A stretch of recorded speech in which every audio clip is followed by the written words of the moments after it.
Bueno, nos encontramos dentro de Tolos el Romeral, en el conjunto arqueológico de los Dólmenes de Antequera, y Graciano Alexis Blanco, que ha venido desde Venezuela, desde muy lejos, pues quería tener este recuerdo y hacer una pequeña entrevista aquí a José y a Fernando sobre la historia de este lugar. Bueno, muchas gracias, Laila, por la invitación y de verdad totalmente fascinado y alucinado con todo lo que estoy viendo por aquí. Agradecido. Creo que esto es fascinante, es una oportunidad que le brinda el universo a uno de poder estar en precisamente en este lugar.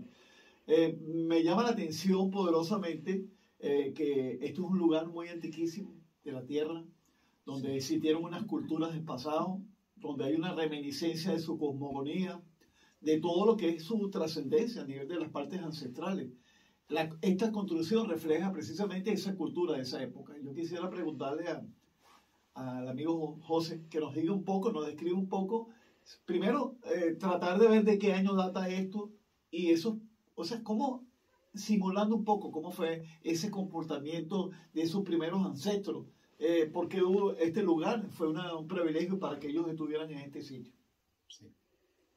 Bueno, pues este es el Tolos de Romeral. Se le denomina Tolos por sus cámaras circulares, por sus bóvedas. Precisamente Tolos es una palabra de origen griego que significa eso, construcción circular. Y aquí tenemos dos construcciones de planta circular, dos tolos. Por eso este dolmen es un dolmen porque contiene grandes megalitos, pero corresponde a la categoría de los tolos. Al igual que Menga es un dolmen de galería y Viera es un dolmen de corredor. Son totalmente distintos, aunque el cometido sea el mismo, son monumentos funerarios, pero su construcción de épocas distintas y es totalmente diferente. Es decir, aquí tenemos dos cámaras circulares que son una verdadera obra arquitectónica de final del Neolítico. Es decir, coincidía con la edad del cobre. Figura. Sí.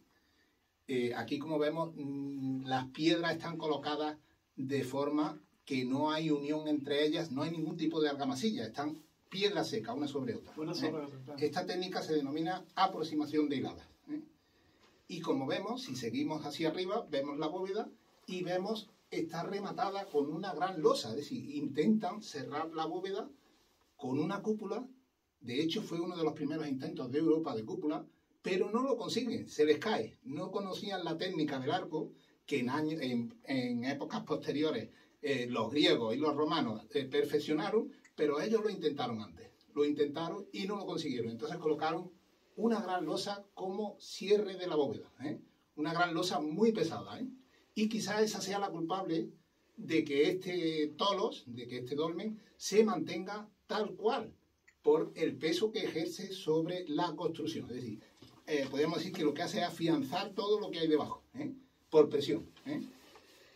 Es un tolos con dos cámaras circulares, esta es la mayor, allí tenemos otra, exactamente la mitad que esta, es donde se realizaban los enterramientos, es decir, ahí se colocaba al difunto sobre ese altar que tenemos ahí de color blanco, esa roca caliza, y aquí se hacían los rituales, aquí se realizaban los rituales y las ofrendas, en esta cámara mayor. Creemos que esto podía funcionar en aquella época como una especie de tanatorio, es decir, esto era un lugar de culto y el difunto estaba temporalmente, no permanecía siempre ahí, sino era un enterramiento temporal.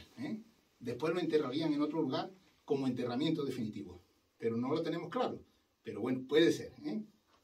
Aquí, como he dicho, se reunían los familiares, las personas llegadas al difunto, le hacían sus rituales, sus ofrendas, se colocaban en forma circular y el sacerdote, por llamarlo de alguna manera, se colocaba en el centro.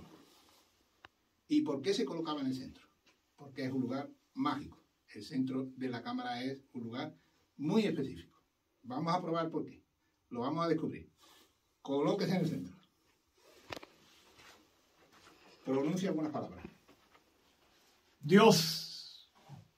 ¿Nota su voz algo diferente?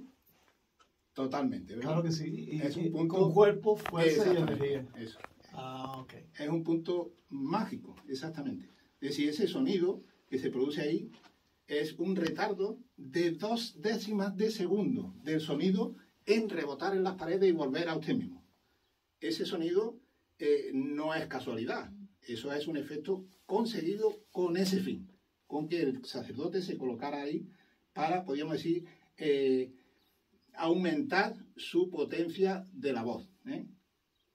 Y escucharse simultáneamente, escucharse para mantener todo lo que es a lo mejor una plegaria o un rezo. Exactamente. Que le permite la conexión del ritual. Sí, pues sí. Oye. Probablemente sería así. Y ese efecto se consigue gracias a la perfección de la bóveda. Es decir, la bóveda es totalmente simétrica. Que la veamos imperfecta, no lo es. Es simétrica en toda su angulación. En pocas palabras, tenemos una geometría sagrada. Total. O sea, totalmente. Total. O sea, que todo no fue capricho. Me imagino que esto tendrá... En aquella cámara, por ejemplo, no se da ese efecto. ¿Por qué motivo? No se da ese efecto allí y en esta cámara que es mayor, sí. Porque allí el que va es el difunto. No necesita ninguna intervención sonora. El respeto al más allá. Exactamente. Ahí no existe ese efecto que se produce aquí. El amigo Fernando, que nos explique un poco de la magia que ha capturado a través de su foto en este lugar mágico, emblemático. La foto más impactante, en mi opinión, se hace en el interior de la cámara pequeña, con las fechas del solsticio de invierno, que es cuando el sol llega a máxima fuerza, aquí al interior, reflejado, no los rayos directos, sino hacen efecto de espejo a las paredes, lo amplifican y se ve como máximo. Entonces es una fotografía que es espectacular porque esta pequeña puerta de entrada, que arquitectónicamente, ¿por qué es más pequeña? Porque te obliga a agacharte, reclinarte, el entrar a la reverencia. La reverencia. Al principio no lo entiendes.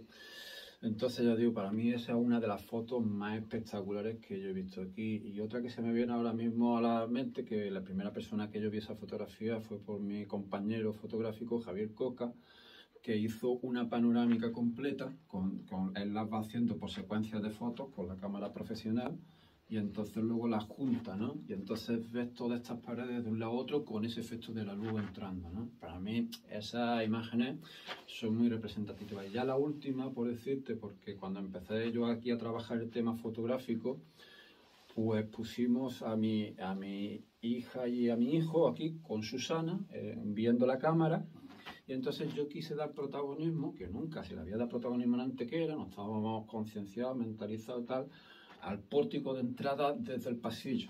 O sea, si observáis, piedras son todas pequeñitas, lajas como he dicho que se llaman, ¿no? Y ahora te encuentras que solamente en aquel paso hacia la cámara pequeña y aquí existen piedras grandes, no han utilizado la misma técnica.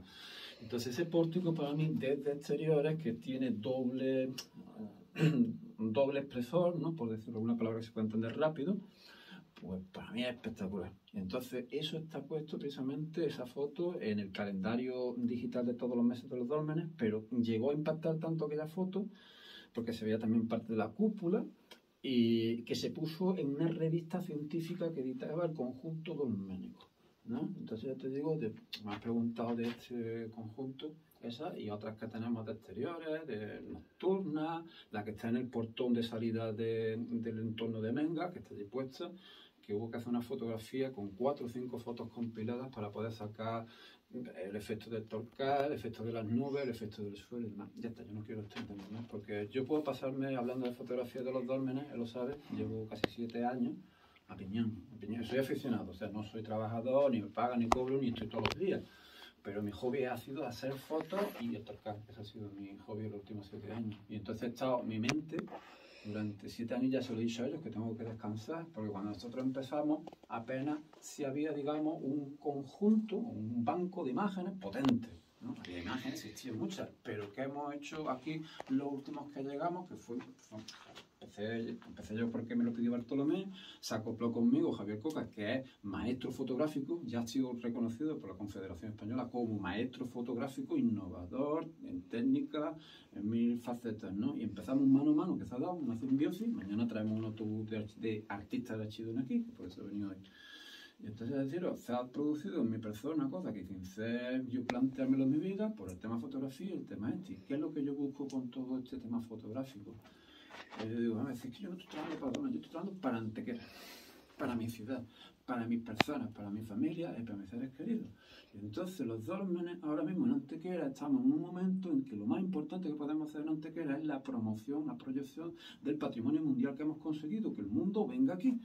Me explico ahora bien claro qué es lo que hago yo. La promoción de mi tierra a través de ahora lo más importante y el Torcal, que es mi hobby, mi montaña donde yo estoy. Y ahora esto ya, al conocerlo, te va esa energía, los dólmenes te atrapan. Los dólmenes, a medida que tú conoces, quieres conocer más.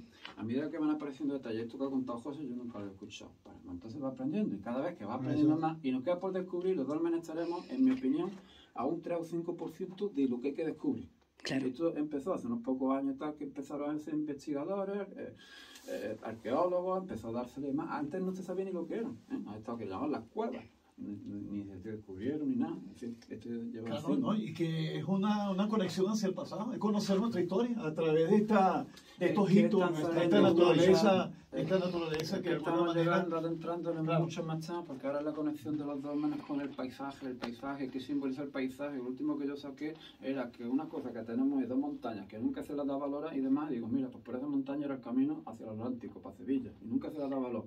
Y las montañas tenían un protagonismo tremendo, está alineado con la Peña y Menga, en ese eje, la Peña, la montaña sagrada que se le está diciendo, que era el generador. Si no estoy la Peña, aquí no hay dólmenes. Es lo que llegamos a veces a pensarnos, a plantearnos. El que origina todo, el generador de todo, es esa montaña con forma antropomorfa. Estamos redactando un libro. Y yo os digo, para estos maestros te metes porque te ven que haces buena foto y te gusta y no sabes ni lo que estás haciendo ni dónde vas a llegar. Porque es una aventura, te estás lanzando, metiendo en un mundo que es súper apasionante para los que nos conocemos. Sí. Bartolomé, el director, se ha jubilado 2 años después y sigue todavía con los dólmenes viniendo. Yo os digo, o atrapa. A medida que tú empiezas a conocer toda la palabra conjunto, que esto no es 2 metros. Conjunto, esto es exactamente. el otro, la Peña, los enamorados, el Torcal, y ahora enlázate con el paisaje. Gracias a José y gracias a Fernando por esta entrevista tan maravillosa en este mundo fascinante, en este espacio fascinante del pasado, del presente y del futuro. Conexiones entre todo y que se integre el paisaje con toda esa magia que trae del pasado, en las creencias y en la costumbre de esta localidad de Andalucía. Gracias a vosotros Gracias. por Gracias, interesaros. gracias. Gracias. Gracias a la publicidad.